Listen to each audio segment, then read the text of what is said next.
Graças e paz.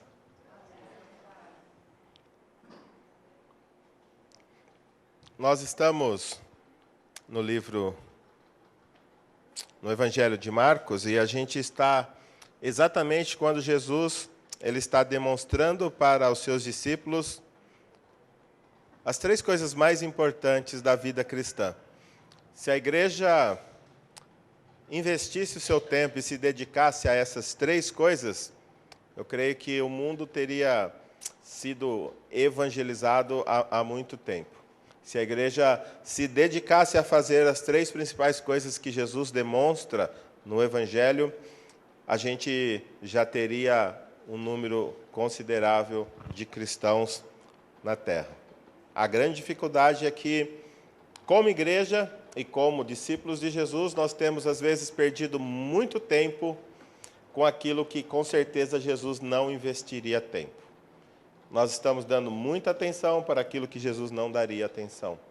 E porque a gente investe muito tempo naquilo que Jesus não investiria e dá muita atenção àquilo que Jesus não daria atenção, nós não temos tempo para dar atenção àquilo que Jesus daria e para investir as nossas vidas naquilo que Jesus investiria.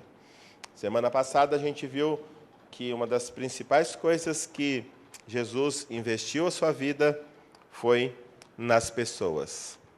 E hoje a gente vai continuar vendo esse mesmo texto. Vamos lê-lo, Marcos 1, 32 a 39, e a gente vai fixar hoje no verso 35. Mas para que a gente entenda as três prioridades de Jesus no seu ministério, a gente precisa ler todo esse texto.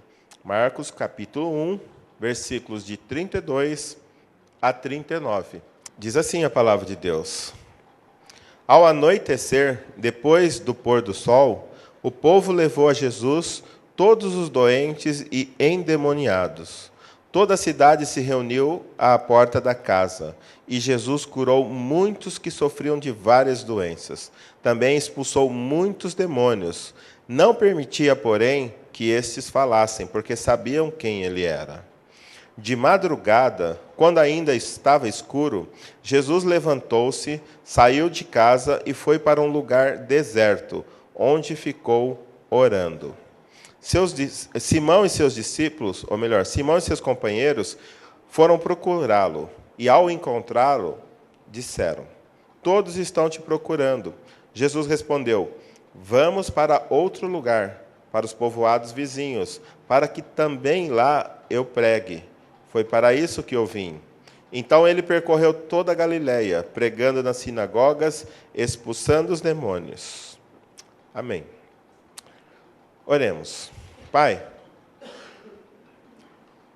desperta o nosso coração aqui esta noite, para que a gente possa ver o privilégio e a maravilha que é poder ter um canal aberto e direto contigo através da oração. Abra o nosso entendimento para vermos a importância que Jesus dava para a oração, a fim de que também demos a mesma importância para a oração. Em nome do Senhor Jesus, Pai. Amém. Podemos assentar.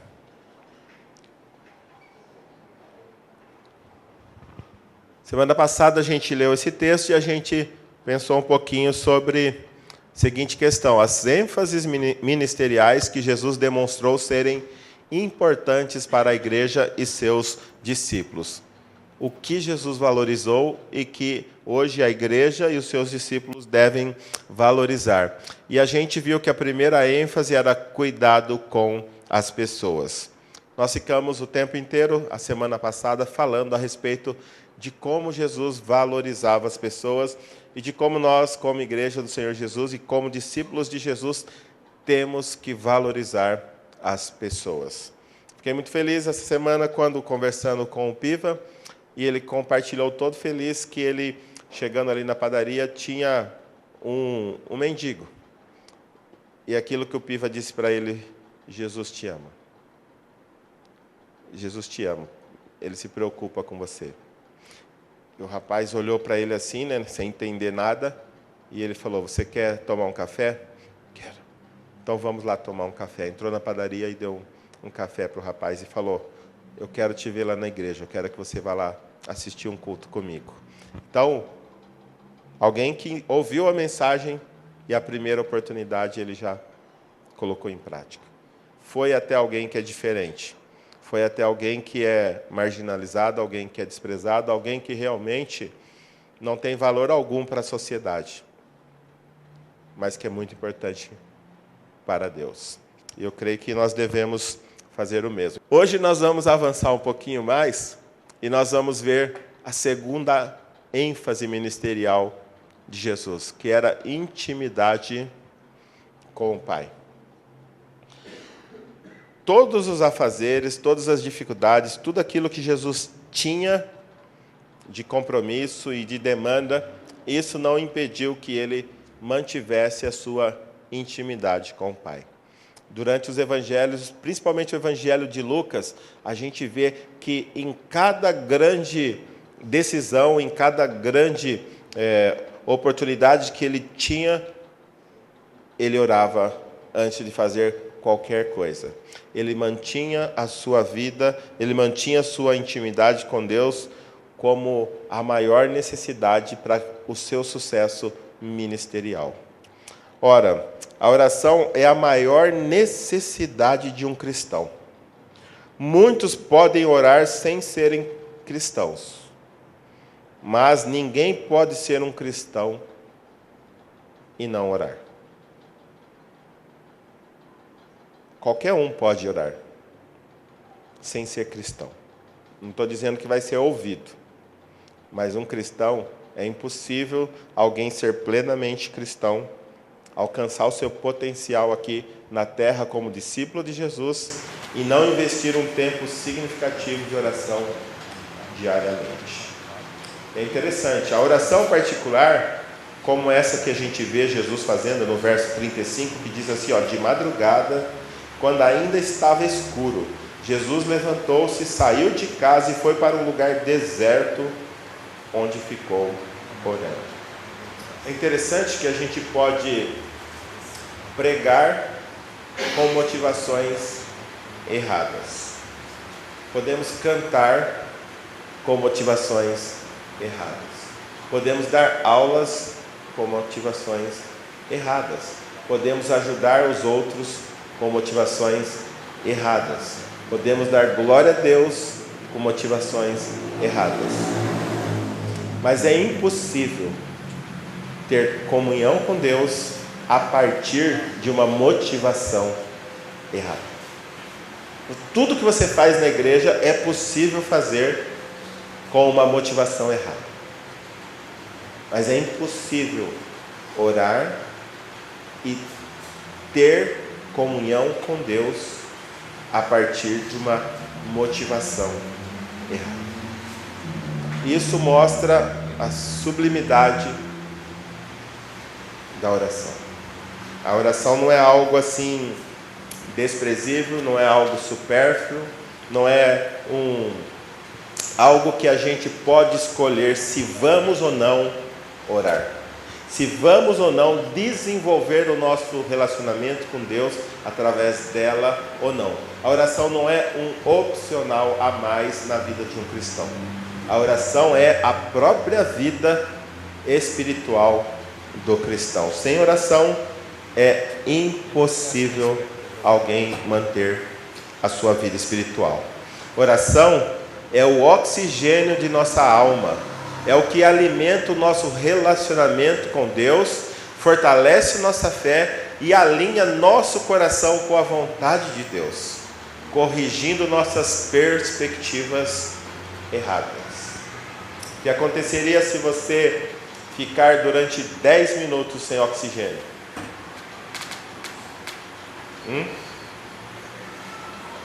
Morreria. Imagina que nós somos capazes de ficarmos 10 dias sem orar. Como é a nossa alma? Como ela está? Como está o vigor espiritual da nossa alma? Portanto, aquele que entende que é um cristão deve entender também a importância da oração. A oração é o momento em que o nosso coração volta-se para Deus e derrama-se em plena convicção de fé, que é ouvido e atendido pelo Pai, expondo-lhe sua gratidão, medos, temores e confiando aos seus cuidados todas as aflições, além de receber orientação, consolo, conforto, paz, enquanto vai se alinhando com a vontade do Senhor. A grande dificuldade nossa, nós não fazemos uso e não desfrutamos desse privilégio que é a oração, única e exclusivamente porque nós achamos que oração é só pedir coisas que nós precisamos a Deus. Então, quando eu não preciso de nada, aparentemente a minha vida está bem, eu tenho tudo que eu quero, então eu não preciso orar. Mas olha quanta coisa está dito aqui.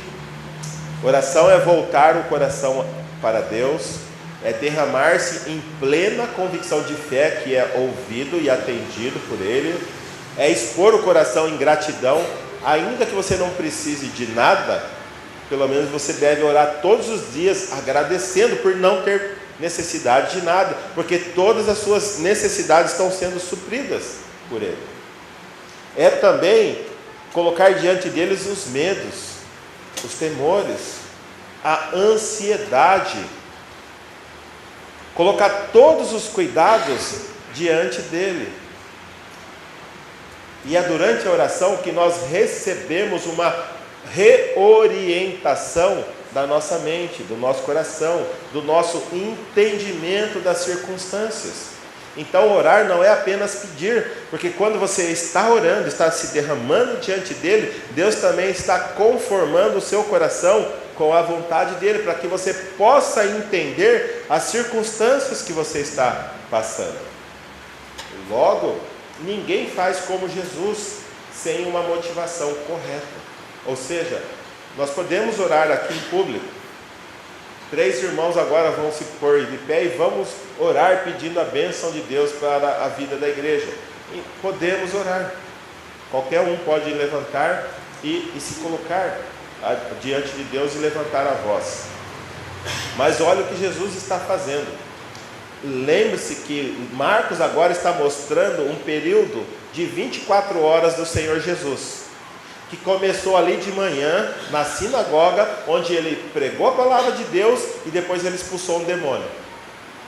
Saindo da sinagoga, na hora do almoço, ele foi para a casa de Pedro. Chegando na casa de Pedro, a sogra dele estava doente e ele curou a sogra de Pedro. E depois ela passou a servi-los.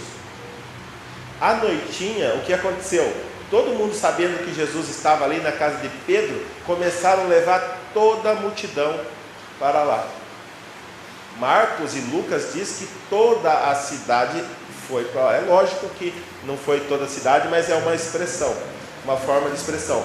Toda a cidade foi até a porta da casa. É lógico que não cabia toda a cidade na porta da casa, mas quanta gente foi procurá-lo. E diz o texto que eles levavam todos os seus doentes, né? Pessoas que ele curou pessoas que sofriam de várias doenças e também expulsou muitos demônios e não permitia que eles falassem, porque eles sabiam muito bem quem Jesus era e ele queria dar o testemunho dele mesmo e queria que os seus discípulos dissessem quem ele era e não que os demônios dessem testemunho dele. E aí então, depois de um dia intenso, pregando, expulsando o demônio pela manhã, indo para a casa de Pedro, curando a sogra dele, e à noite passou a curar muita gente que estava na porta da casa de Pedro. Diz assim que ele fez o quê? O 35, de madrugada, quando ainda estava escuro, Jesus se levantou.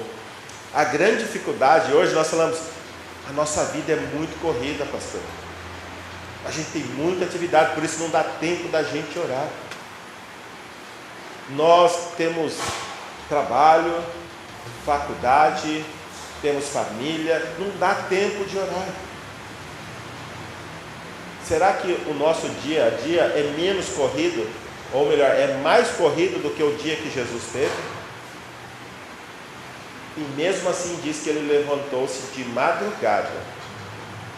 e foi procurar um lugar deserto, onde não tinha ninguém e nada para atrapalhar a sua atenção. Era o momento dele de íntima comunhão com o Pai. E é interessante, ninguém com motivação errada vai se retirar para o seu quarto ou vai procurar um lugar solitário para orar. Ninguém. Alguém que realmente deseja ter comunhão com Deus e deseja orar, procura um lugar aonde ninguém o verá. Para não fazer como o fariseu. Ó Senhor, graças te dou porque eu não sou como esse bando de hipócritas. Eu dou o dízimo. Eu faço isso, eu oro, eu faço... Não. Quem realmente quer ter comunhão com Deus, se retira e a sós tem total liberdade de abrir plenamente o coração ao Senhor. Por quê? Porque diante de um Deus onisciente, não tem como a gente fazer teatro.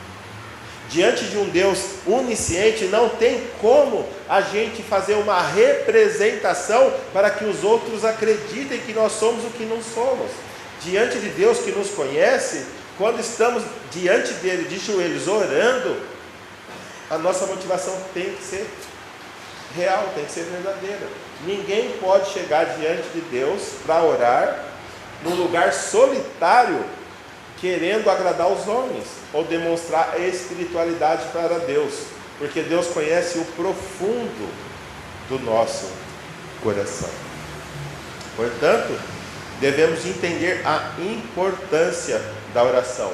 Ninguém que foi capaz de fazer grandes coisas para Deus na história da igreja sem oração.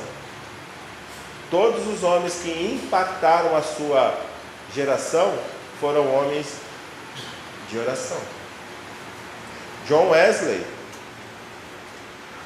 ele dizia assim, que ele não acreditava em nenhum ministro que ficava menos de 4 horas orando por dia. E Lutero dizia que todos os dias ele tinha que investir pelo menos 1 hora de oração, exceto quando o dia dele era muito, mas muito atarefado. Aí ele orava 2 horas. Quanto mais afazeres, mais poder você precisa. Quanto mais responsabilidade, mais oração. E às vezes nós tratamos a oração como algo supérfluo. Vai ter airbag ou não a nossa vida espiritual? Vai ter ar-condicionado ou não? Direção hidráulica ou não? Vai ter oração ou não a nossa vida espiritual? É assim que nós tratamos a nossa vida espiritual, como a oração como algo opcional. Se a gente precisa, a gente tem. Se a gente não precisa, a gente não ora. Quando na verdade nós necessitamos orar diariamente. A oração nunca foi uma dificuldade para Jesus. Pelo contrário, foi uma prioridade. Depois de um dia cheio, ele levanta de madrugada para orar. E quando os discípulos vão procurá-lo e começa a dizer para ele: mestre, está todo mundo te procurando. Vamos lá, tem gente doente, tem gente endemoniada, tem gente que está com fome, tem gente que está com lepra, tem gente que está sem visão. O que Jesus diz? Sim, vamos lá. Não, ele diz: vamos para outro lugar. Porque eu vim para quê? Para pregar. Eu não vim para dar espetáculo, eu não vim para ter fama, eu não vim para ficar curando, embora ele curava enquanto apareciam as pessoas, mas ficar marcando audiência só para cura, isso não era a intenção dele. Lembra que a semana passada nós falamos 3 grupos de pessoas que rodeavam Jesus. O primeiro grupo era aquelas pessoas que realmente estavam necessitadas e precisavam de um milagre. O segundo grupo eram as pessoas que levavam os necessitados até Jesus. E o terceiro grupo eram os curiosos. Eles nem estavam doentes e nem levavam nenhum doente. Eles estavam ali para ver o que Jesus ia fazer. Qual será a pauta do dia? Quem será que ele vai curar? Quantos ele vai exorcizar hoje? E a gente vê Jesus ele não procurava popularidade, mas uma coisa que ele fazia, ele dava muita atenção para as pessoas, mas ele também dava muita atenção para a sua intimidade com o Pai. Avançando um pouquinho, uma pergunta: a oração muda a vontade de Deus? O que vocês acham? A oração muda a vontade de Deus?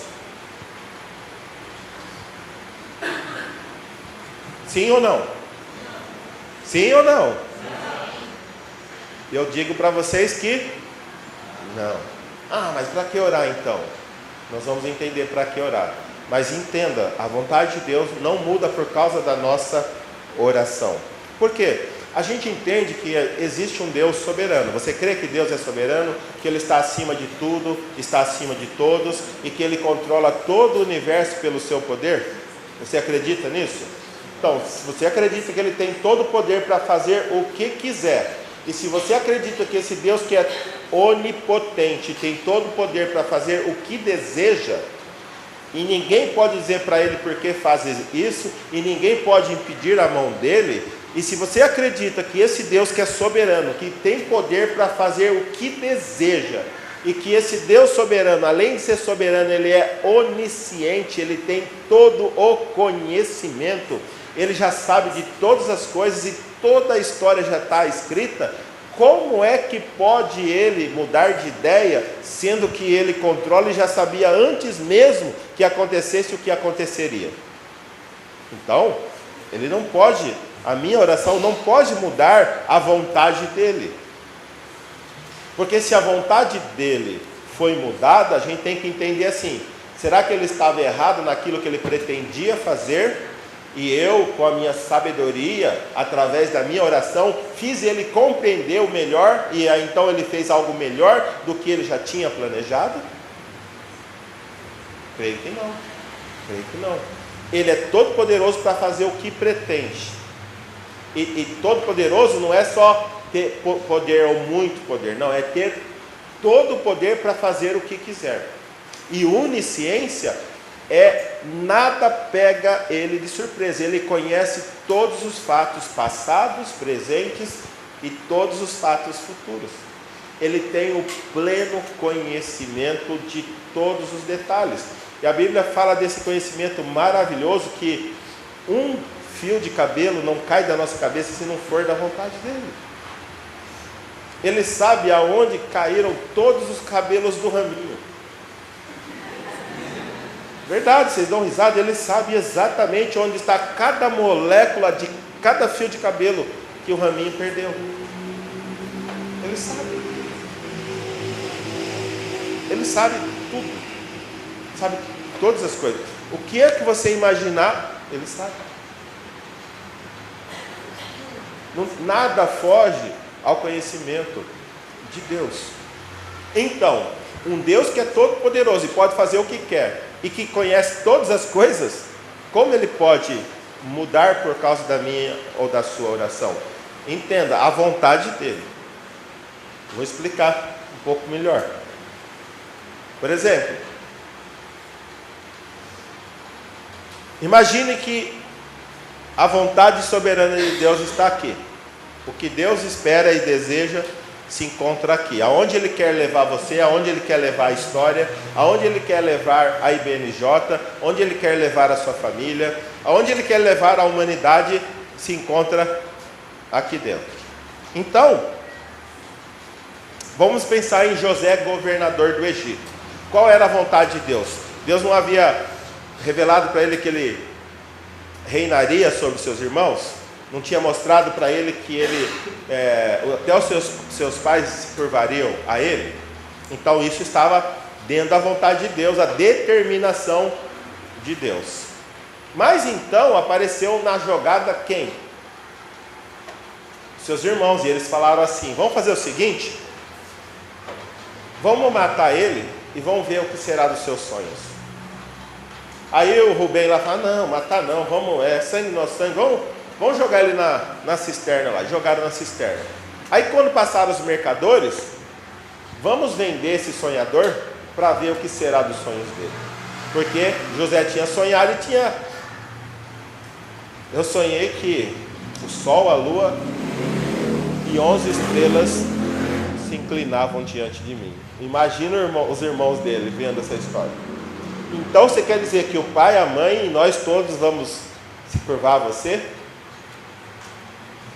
Depois ele diz, estava lá no campo e o meu molho se levantou e os molhos de todos vocês se curvaram ao meu.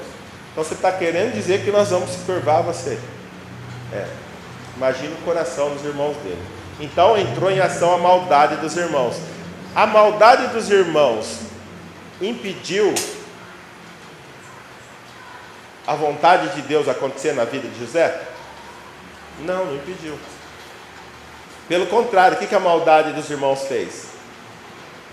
Com que se concretizasse a vontade de Deus. Por quê? Porque José não iria parar no Egito se os irmãos não tivessem vendido. E lá, se a Potifera não tivesse dado em cima dele, ele não teria parado no calabouço, na prisão. E se o padeiro e o copeiro não estivessem parados lá dentro, e se o copeiro não tivesse esquecido de José lá na prisão, ele não teria sido lembrado depois na hora do sonho do faraó. Então a gente entende que a vontade soberana de Deus é que José fosse governador do Egito. Só que às vezes a gente acha que tem que ser por uma estrada toda pavimentada de diamantes, de rosas, de flores, cheirosinha, porque Deus falou. Não, Deus falou e Deus concretizou. A vontade soberana de Deus, ela se concretizou. Mas de que forma? Mesmo usando a maldade dos irmãos dele. Então, a vontade soberana de Deus, mesmo que eu ore, não vai mudar. Jesus vai voltar? Vai voltar. E se toda a igreja orar para Jesus não voltar, ele vai deixar de voltar? Não, ele vai voltar. O mar, as ondas vão parar de ter a sua frequência, porque a Bíblia diz a frequência das ondas, e que não vai ultrapassar os limites, exceto quando tem um tsunami, que é um acidente aí ultrapassa. Mas se você for na praia e ficar contando em um minuto, quantas ondas chegam, pode ver que é constante.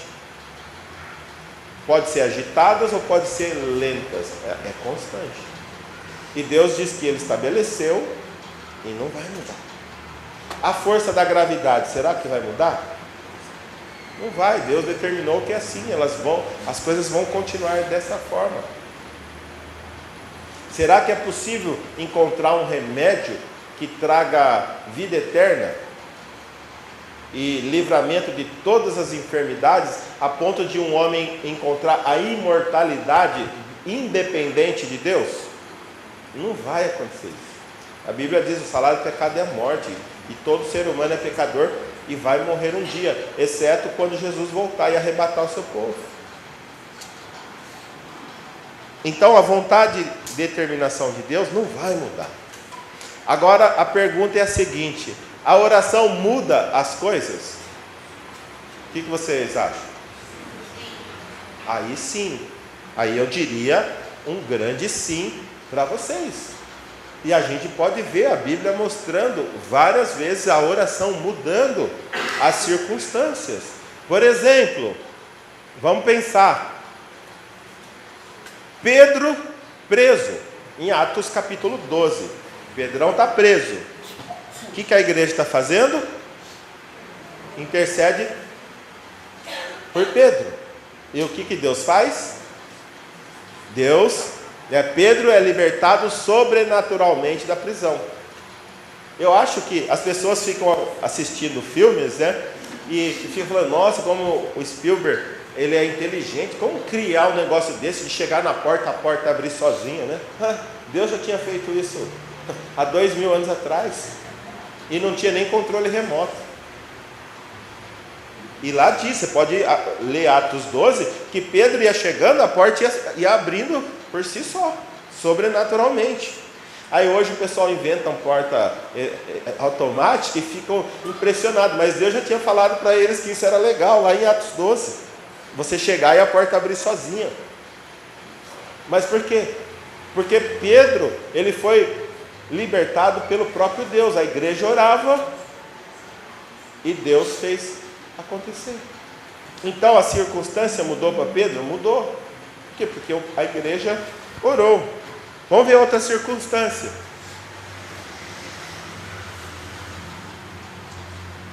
Espinho na carne de Paulo. A oração adiantou?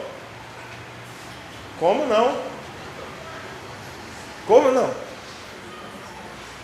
A oração não adiantou? Paulo pede 3 vezes para Deus livrá-lo. E Deus fala o quê? Paulo permanece com o espinho e recebe a graça de Deus. Como que não? Porque a gente acha que a oração só funciona quando Deus faz o que a gente quer. E muitas vezes a gente pede o que queremos e Ele dá o que nós necessitamos. E não apenas o que queremos. Deus deu para Paulo o que ele precisava. E não o que ele... Por que Deus não tirou o espinho? Leia lá, Coríntios. Para que ele não ficasse orgulhoso. Porque ele diz assim, ó, e Deus me deu uma revelação que ao homem não é permitido contar. Ele viu coisas maravilhosas. Ele foi elevado ao 3º céu. E ele poderia agora ir de igreja em igreja e falar, gente, vocês foram no céu? Eu fui. Eu vi as coisas lá que vocês não viram. Então eu sou melhor que todos vocês. Eu posso falar, vocês não viram. Então, para que ele não se orgulhasse, ele não se exaltasse em cima das revelações que Deus lhe deu, Deus também deu um espinho na carne para ele, para mantê-lo o quê? Humilde. Alguém que foi no céu não consegue se livrar de um espinho na carne. Pode ser uma doença? Pode ser. Eu acredito que possa até ser a esposa, que quando ele se converteu, ela virou espinho na carne dele, porque ele era para ser um homem de maior influência na nação judaica. E quando ele se converteu, largou tudo e saiu pregando, e a esposa que casou com aquele que seria o grande ícone da nação de Israel, e agora casado com Zé Mané, que fica falando desse tal de Jesus, que morreu numa cruz, e está louco ainda, fica falando que ele ressuscitou. Então ela talvez seria o espinho na carne. Mas por que você acredita? Porque você já viu ele dizendo que foi fariseu? Sim, e já viu algum fariseu solteiro? Não. Então como? E você já ouviu falar da mulher dele? Não. Talvez esse espinho fosse ela. Talvez esse espinho fosse ela. Não sabemos quem é, ao certo. Mas ao certo é que algo o incomodava. E ele pediu 3 vezes para Deus tirar, e ele disse: a minha graça te basta. A minha graça é capaz de te sustentar. A minha graça é capaz de fazer com que você suporte e passe por tudo aquilo que você está passando sem sucumbir. Porque eu estou ali sustentando você. Então, a oração funcionou ou não? Ele recebeu o que precisava, não o que ele pediu. Imagina se Deus desse tudo aquilo que nós pedimos para ele. Já contei aqui a história de uma menina que queria casar com o príncipe encantado da igreja, lembra?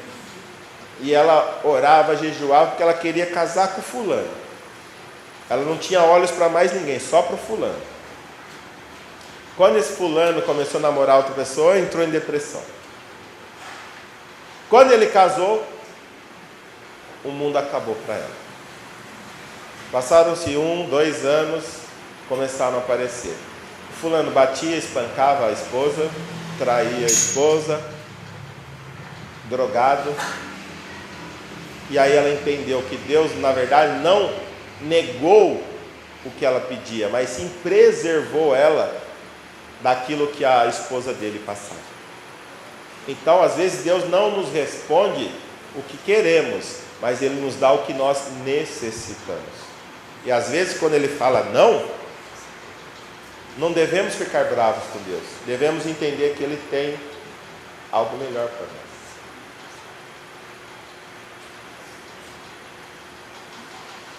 Deus, a oração muda as coisas, nós devemos entender. Deus pode mudar a situação. Elias orou e durante 3 anos e meio não choveu. E depois que orou, voltou a chover.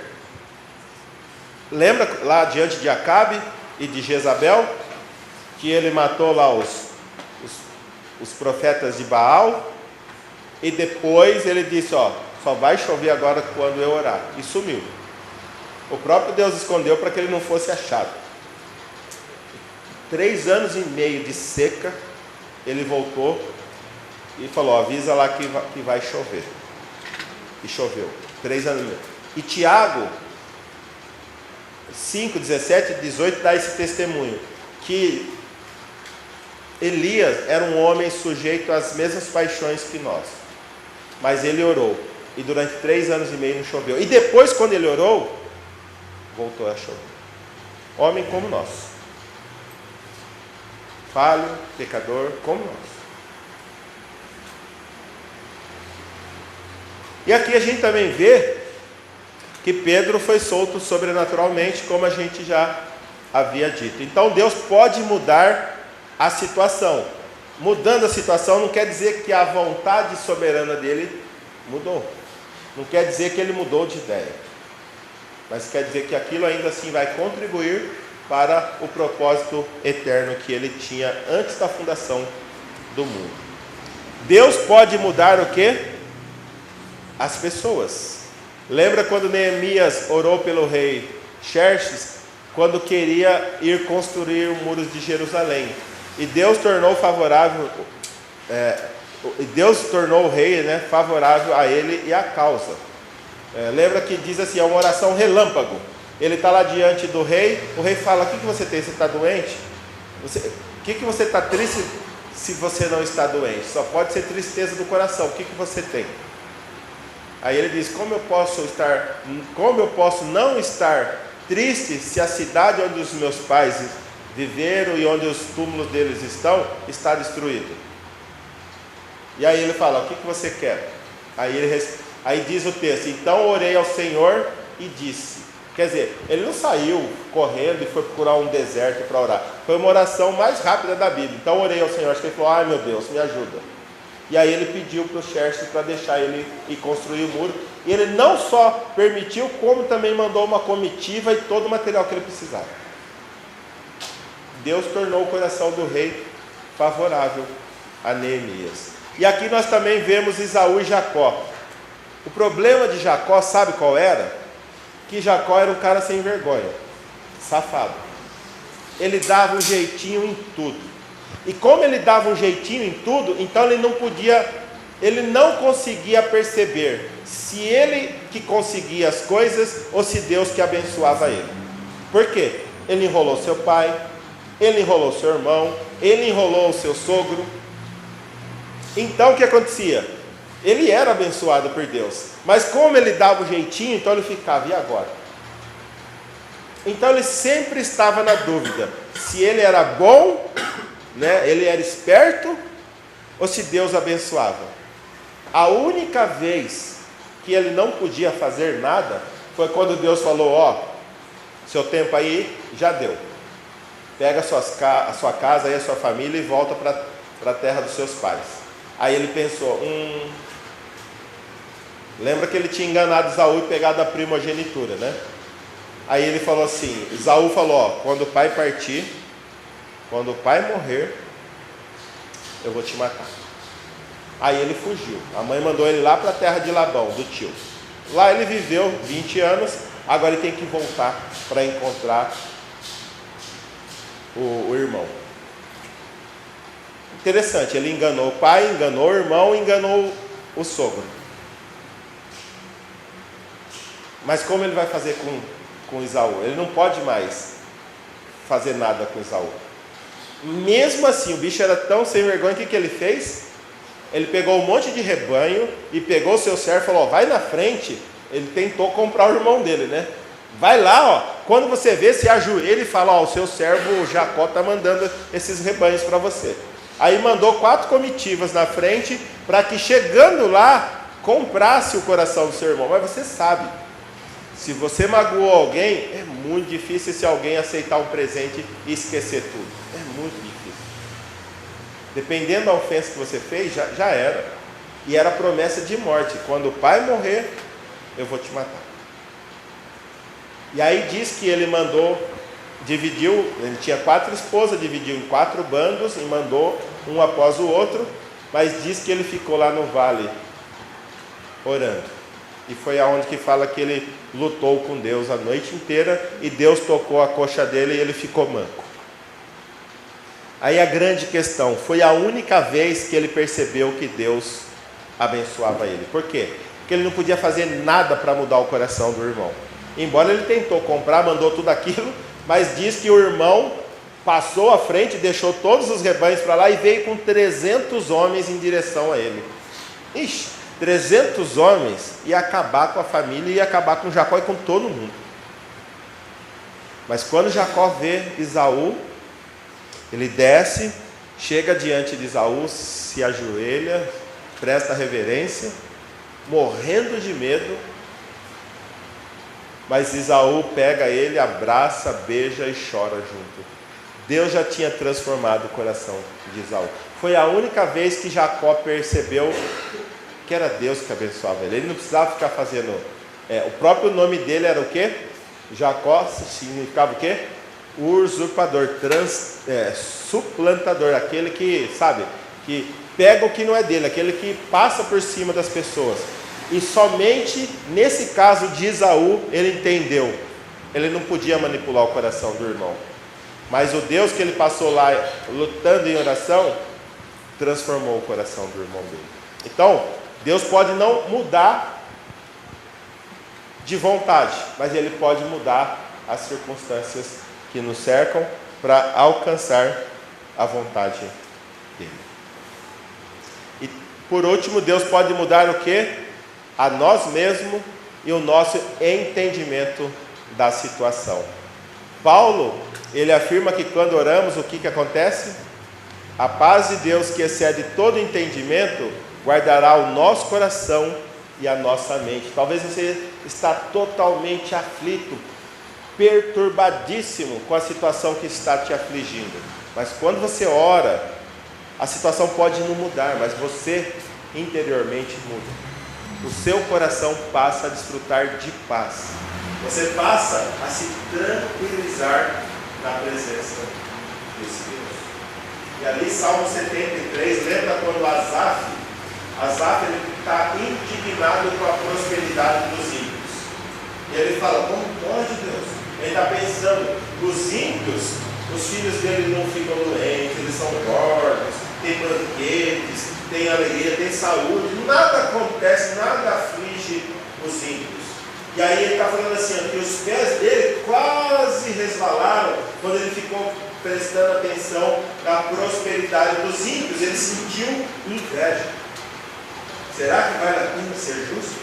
Será que vale a pena manter a integridade enquanto o ímpio prospera e a gente que é justo passa dificuldade?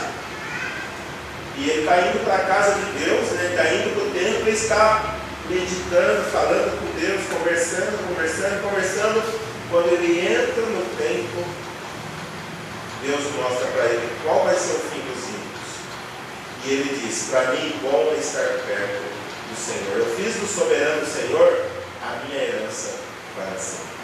E aí ele diz, o meu corpo e o meu coração poderão fraquejar, mas Deus é a minha herança e a força do meu coração para sempre. Então, enquanto ele orava e conversava com Deus, derramava diante de Deus as dificuldades, coisas difíceis de entender. Por que ninguém paga o PT, Senhor? Era isso que ele meditava. Por que a corrupção lá no palácio está assim, Senhor? Eu vou ser corrupto também, porque eles pintam e bordam e nada acontece com eles. E aí, quando Asaf entrou no templo, Deus mostrou para ele, calma. A vida não se resume aqui. Deixa eles desfrutar um pouquinho de alegria, porque é a única alegria que eles vão ter. Mas você estará comigo por toda a eternidade. E eles vão perecer. Todos eles serão destruídos. É isso que Deus revelou para Asaf. Então Deus não mudou a situação, mas mudou o coração dele. Ele entendeu o porquê. Então Deus pode não mudar a vontade dele, mas ele pode mudar a circunstância, ele pode mudar as outras pessoas e ele pode mudar você. Por isso precisamos orar. Então a oração muda as coisas? Sim, muda as coisas. E agora, por que devemos orar? Já vimos 3 motivos, mas a grande questão é, se não muda a vontade de Deus, por que eu devo orar? Principalmente, esse é o principal motivo que eu deveria fazer você orar. Oramos porque Deus nos ordena orar. Só o fato de Deus ordenar já é motivo mais suficiente. Mas não acontece nada, não muda nada. Mas o soberano mandou orar. Então isso é motivo mais que suficiente para que eu e você ore, para que nós oremos. Por quê? Porque Deus ordena. Tessalonicenses diz: orai sem cessar. Devemos orar. Deus está pedindo para que a gente ore. O segundo motivo é porque oramos, porque a oração faz o quê? Glorifica a Deus. Através da oração você pode glorificar o Senhor. Quando as pessoas veem as respostas de oração também, Deus é glorificado. É motivo mais que suficiente. Eu vou orar porque a oração glorifica a Deus e eu posso glorificar a Deus através da oração. E terceiro, oramos porque a oração nos beneficia. Lembra que eu falei, como ela nos beneficia? Primeiro, ela pode mudar as circunstâncias, pode mudar as pessoas e pode mudar a nós mesmos. Por isso precisamos orar. A oração é boa e Jesus deu importância para a oração, por isso nós devemos dar importância à oração. Logo, devemos pensar: Jesus nunca esteve cansado demais para deixar de orar. Ah, mas eu não tenho tempo. Jesus também não tinha. O que ele fez? O que ele fazia? Levantava de madrugada. O que você faz, né? Da meia-noite às 6. Ah, eu durmo. Jesus também. Só que ele acordava para orar. Não é desculpa para nenhum de nós falar que nós não temos tempo para orar. Por quê? Porque Jesus tinha um dia super ocupado. Mas antes de começar o dia, o que ele fazia? Ele levantava mais cedo para orar. E será que o nosso dia é tão ocupado, manhã, tarde e noite, quanto o de Jesus, para a gente falar que nós não temos tempo para orar? Jesus orava em busca de intimidade com o Pai e não desempenho diante dos homens. Isso é interessante. Às vezes nós só buscamos a oração porque a gente tem uma tarefa a cumprir.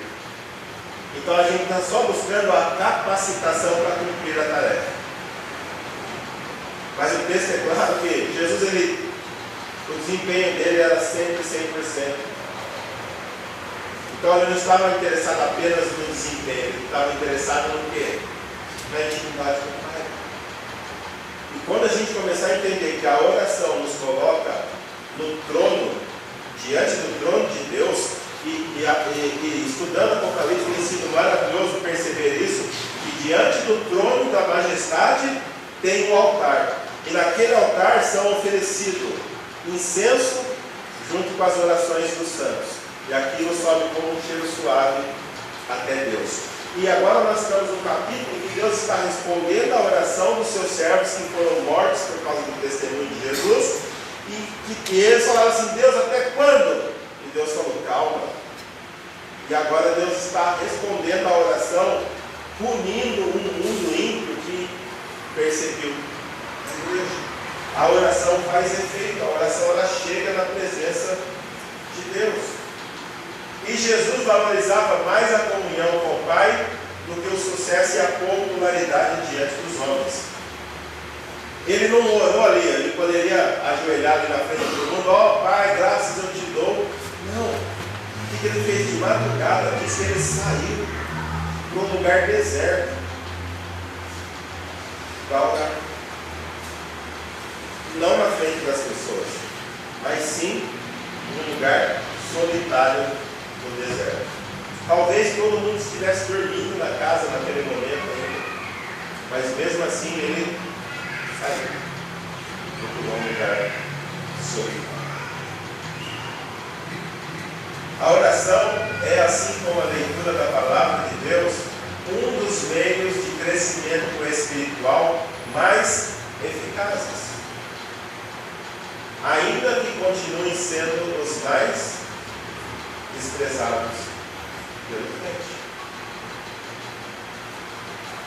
É o que a gente mais precisa: ler a Bíblia e orar. Ler a Bíblia e orar. Mas é as duas coisas que os cristãos menos fazem hoje: ler a Bíblia e orar. Gasta-se muito tempo em planejamento, montando programações, espetáculos, shows, congressos, convenções, encontros. Pouquíssima oração. Pouquíssima oração. Devemos ter esse hábito diariamente: orar e ler a palavra de Deus. Uma coisa importante: a agenda de Jesus era dirigida pelos céus e não pelas circunstâncias que o cercavam. A oração era prioridade para a agenda de Jesus. A gente fala assim: eu não oro porque eu não tenho tempo, meu tempo é corrido. Porque a sua agenda é dirigida por quem? Ou por quê? Quando a minha agenda é dirigida pelas coisas, com certeza eu vou encher de coisas a minha agenda, não vai sobrar tempo para oração. Mas quando a minha agenda é dirigida por Deus e pelo céu, quando eu vou preencher a minha agenda, qual é a primeira coisa que eu preencho? Oração, devocional, leitura da Bíblia. Quem de nós, quando vai fazer um planejamento semanal, separa o tempo exato em que vai orar? Quem de nós tem lá na agenda, tal hora é a hora da minha oração, de leitura da Bíblia? Mas tem hora de entrar no trabalho, tem hora de estudar, tem hora de comer, tem hora de tomar banho, tem hora de visitar fulano, tem hora de ir no shopping, tem de tudo na nossa agenda. Só não tem marcado o tempo que a gente vai ter a nossa comunhão. O tempo mais importante da nossa semana, da nossa existência, a gente não reserva espaço para isso na nossa vida. Deveria ser a primeira coisa: chegar, pegar a agenda em branco, dia 1º de janeiro, primeira coisa, ir preenchendo o período que a gente está determinando que nós vamos orar. E o que sobrar, a gente faz o resto. Mas a gente fala o contrário: enche com tudo, e se sobrar, a gente ora. Não era assim com Jesus. Lembra? Jesus, ele tinha uma multidão ainda lá querendo ver ele. Mas ele estava fazendo o que enquanto a multidão queria ver ele? Ele estava orando. Pedro e os discípulos procurando: mestre, está todo mundo te procurando. Ele estava orando. O problema é que a gente deixa a nossa comunhão com Deus por causa das coisas. E a gente tem um monte de compromisso que nos impede de ter o nosso compromisso com o Pai.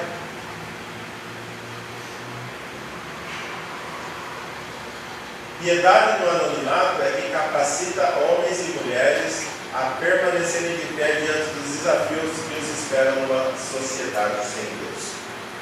Piedade no anonimato, o que é isso? É o que Jesus fez. Ele se retirou para orar. Gente, aqui na igreja, no culto, é o lugar mais fácil para ser crente. Não tem um lugar melhor para você ser crente do que aquele culto. Por isso que eu estou dizendo aqui: piedade no anonimato. Aquilo que você faz aqui, você tem que fazer sozinho lá na sua casa, no seu quarto. Por quê? O que nós fazemos aqui deve ser o reflexo do que nós fazemos lá. E aqui a gente só coloca para funcionar o treino que nós fizemos em casa. Mas quando não tem a oração em casa, dificilmente isso vai refletir aqui. Por isso, lembra como eu comecei a falar aqui? Alguém pode cantar, pode pregar, pode ensinar, pode representar, pode dizimar, tudo com motivação falsa. Mas ninguém pode ter intimidade com Deus a partir de uma motivação falsa. Portanto, se eu não faço em casa, por que eu faço aqui?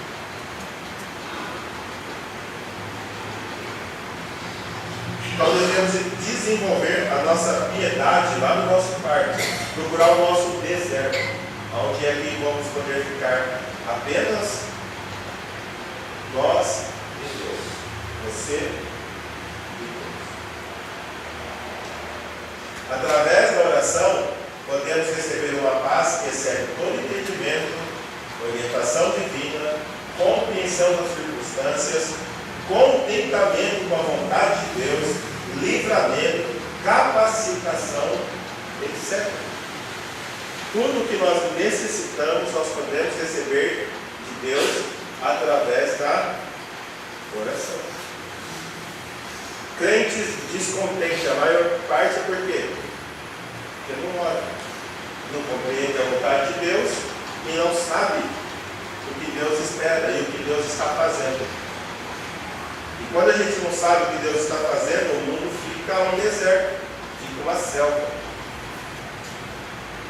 Por quê? Porque a gente não sabe para onde Deus está nos levando. Mas quando a gente começa a entender para onde Deus está nos levando, o mundo se torna algo por onde nós estamos passando, mas na certeza de que, ainda que estamos no vale da sombra da morte, o Senhor está conosco. Nada temeremos.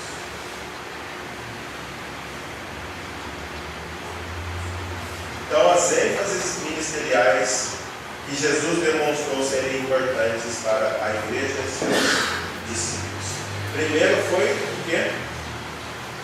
As pessoas. Jesus se preocupou com as pessoas.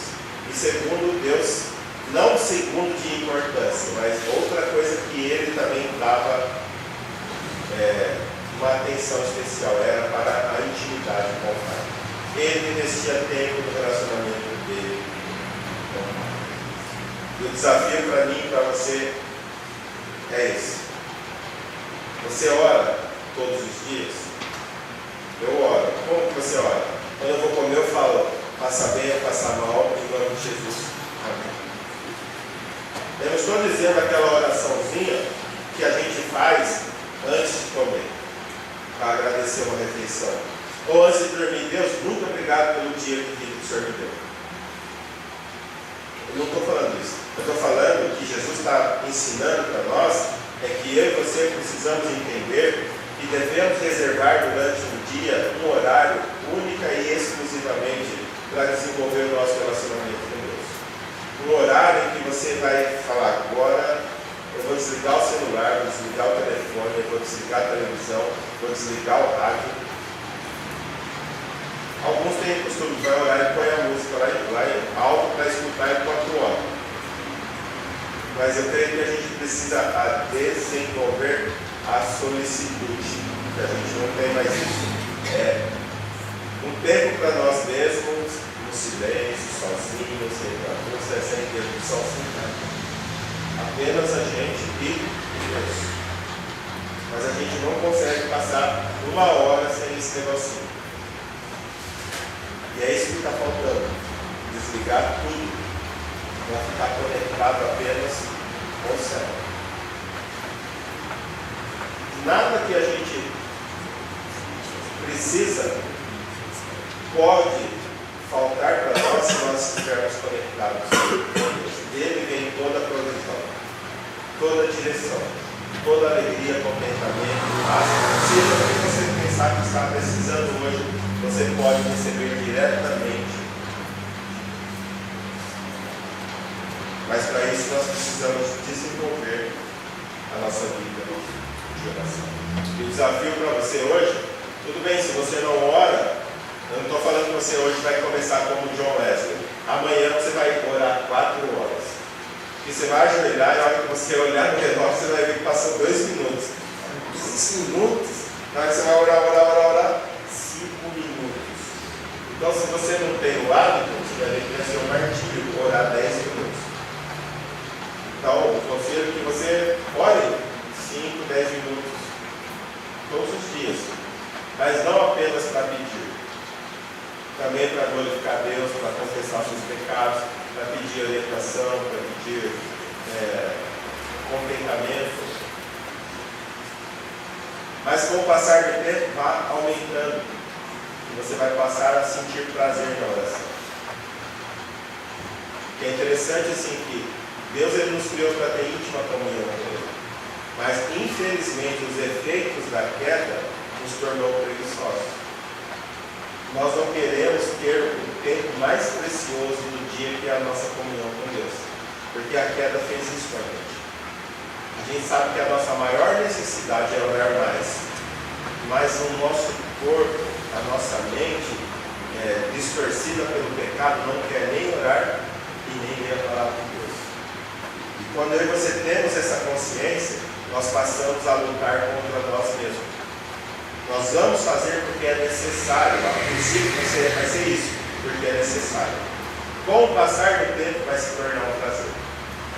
Mas enquanto nós estamos vencidos pela preguiça e pela carne, que está sendo dirigida pelo pecado, nós temos que fazer porque é necessário, porque nós entendemos que é importante. Com o passar do tempo vai se tornar